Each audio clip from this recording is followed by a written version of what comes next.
Well, we don't want to keep it. We want to have a security perimeter, and we don't want to govern it.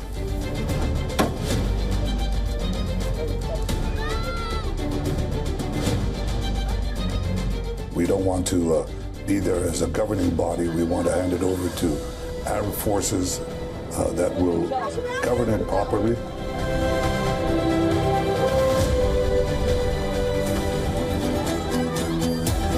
That's not possible with Hamas.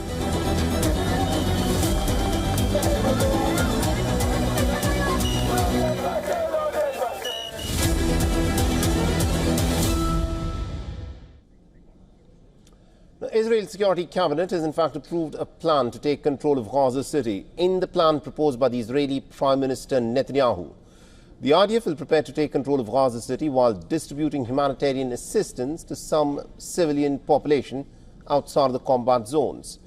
In an interview with Fox News, Netanyahu said that he intended to take full military control of the Gaza Strip, but has no plans on governing it.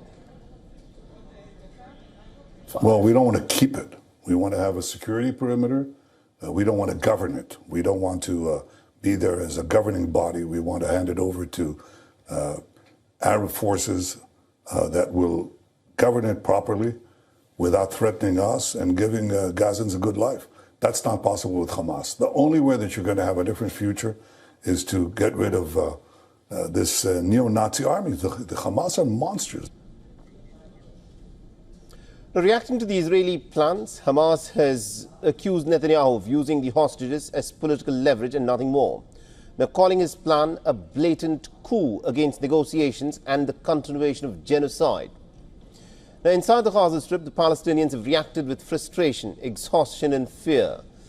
They said that the territory is already devastated and Israel will achieve nothing by militarily taking over Gaza. Netanyahu's decision to occupy Gaza, it's like there's nothing left to occupy in the first place. We are already dying, 100,000 deaths every day. Around 100 to 150 people die daily from starvation, on top of everything else we're going through. Practically all of Gaza has been squeezed into the western part of Gaza City, and that's all that's left. What that means is intensified military operations in the Gaza Strip. That'll take many months, it will displace thousands and will further worsen the already horrific humanitarian crisis.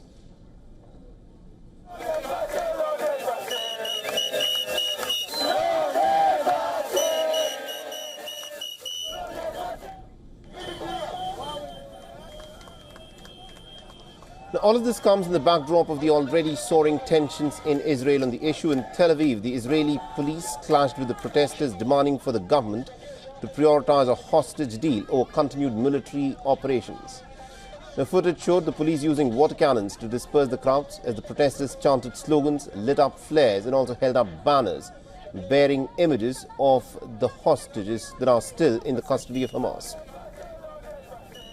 The Israeli military is warning Netanyahu that such a move to militarily take over Gaza would be dangerous.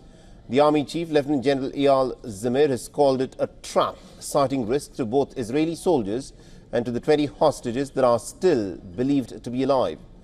The families of those hostages agree. Many say that only a negotiated deal with Hamas can bring back their loved ones home.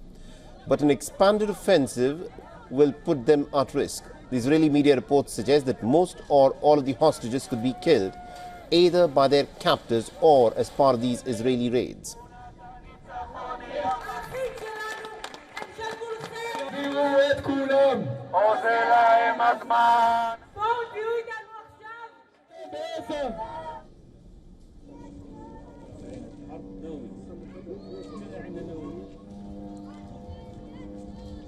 Now, the debate has exposed deep divides both inside Israel and amongst its allies. The UK's ambassador has called for the full occupation a huge mistake, while a US envoy has backed the Israeli right to decide its own course.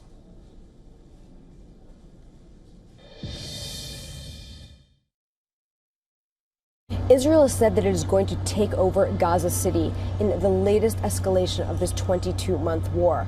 This decision came after hours of Israel's cabinet meeting into the early hours of Friday morning.